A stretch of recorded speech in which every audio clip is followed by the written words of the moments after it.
Puan Yang di-Pertua, terima kasih ahli yang berhormat.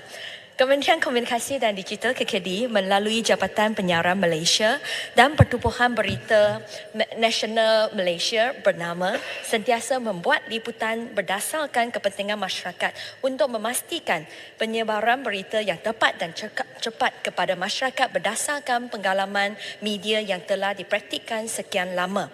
Ia juga disesuaikan dengan keunikan dinamik dan landscape media negara kita berdasarkan lunas-lunas perlembagaan negara yang menggariskan batasannya termasuk kebebasan bersuara terutama membabitkan perkara sensitif seperti isu perkauman dan sebagainya. Prinsip kebebasan media memerlukan penggambar media mempunyai kebertanggungjawabkan dalam pemberian dan laporan. Pelaporan yang melanggar hak orang lain atau melanggar undang-undang tidak sepatutnya berlaku dan mestilah dielakkan kerana dia boleh mengakibatkan pihak media berdepan tindakan sivil atau tindakan undang-undang. Bagi mengukuhkan peranan penggambar media dalam menyampaikan informasi sahih dan berwibawa, RTM sentiasa melakukan reformasi penyiaran bukan sahaja dari segi isi kandungan tetapi juga dari segi teknologi yang digunakan. LTM telah sekian lama mengamalkan tata cara penggerian Standard Operating Procedure SOP yang ketat sebelum sesuatu berita itu disampaikan dalam format berita TV, berita radio atau di media sosial rasminya bagi memastikan maklumat yang disampaikan adalah sahih. Selain maklumat yang ingin disampaikan perlu diperolehi daripada sumber sahih atau dikumpul sendiri di lokasi kejadian. Berita yang diolah juga perlu melalui beberapa tapisan penerbitan termasuk semakan oleh pihak editorial sebelum disiar agar informasinya benar-benar sahih dan berwibawa. Sebarang siaran maklumat yang tidak benar akan diperbetulkan segera dengan pemakluman kesilapan tersebut. Erakta dengan izin. Selain itu, untuk mengukuhkan peranan penggambar media, para wartawan akan menerima latihan dari semasa ke semasa daripada pihak yang bersesuaian dan berpengalaman bagi menambah ilmu. Pelbagai khusus refresher dengan izin telah diadakan dengan kerjasama Institut Penyiaran dan Penerangan Tun Abdul Razak IPTA untuk menentukan wartawan mendapat pelbagai ilmu baharu dengan pendekatan lifelong learning dengan izin. Antara khusus yang diadakan ialah kewatauan digital, teknik penceritaan dalam dunia digital dan diskusi pelbagai isu semasa dunia kewatawaan.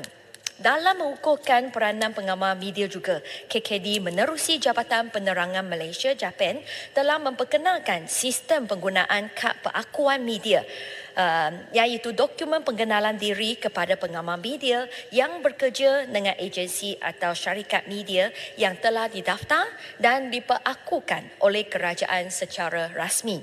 Penggambar media adalah bebas untuk membuat laporan dan menyampaikan maklumat yang sahih dan berwibawa kerana mereka tertakluk kepada etika kewatawaan Malaysia dan Ketua Pengarah JAPEN berhak untuk membatalkan kad pengakuan media yang telah dikeluarkan jika pengamal media tersebut didapati melanggar kod etika tersebut.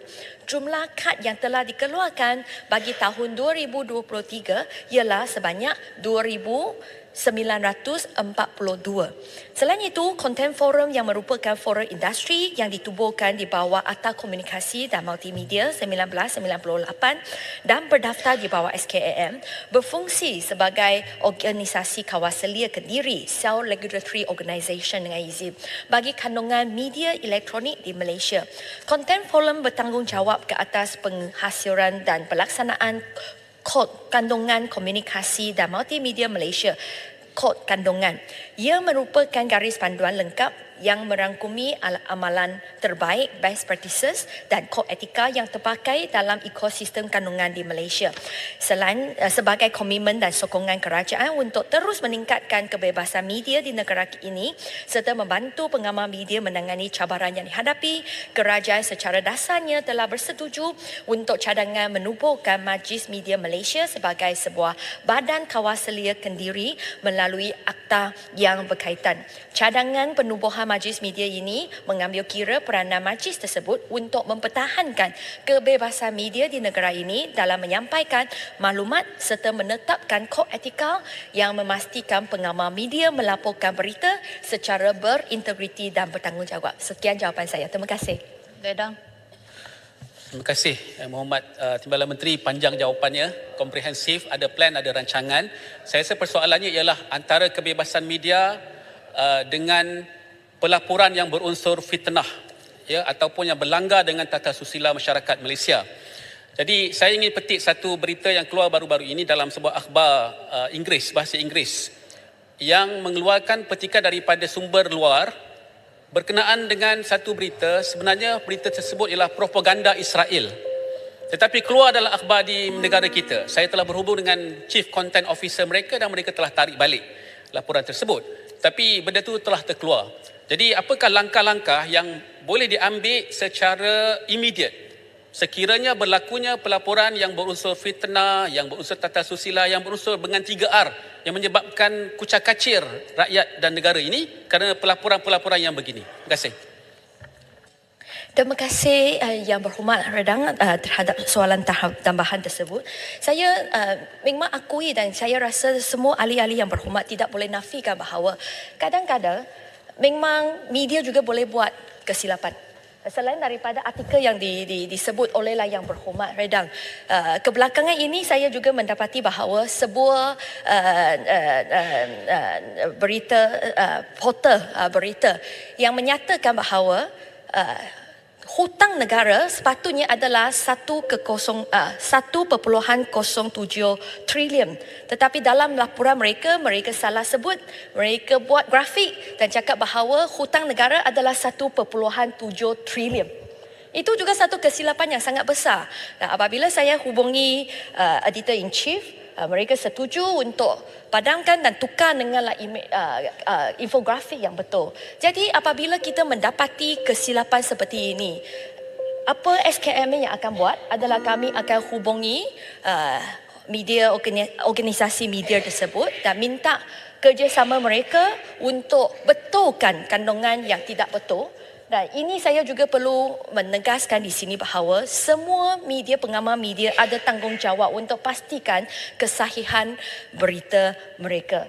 Untuk isu 3R, SKMM bersama dengan PDRM, kita akan teruslah memantau apabila kita terima laporan daripada pihak orang awam ataupun daripada pihak polis bahawa ada posting yang berunsur 3R. SKMM juga akan hubungi platform provider untuk padamkan post tersebut secepat mungkin, dan siasatan terhadap siapa di belakang posting tersebut adalah di bawah PDRM dan SKM akan pastikan bahawa kita berilah semua sokongan dan juga bantuan yang diperlukan oleh pihak PDRM. Sekian jawapan saya. Terima kasih.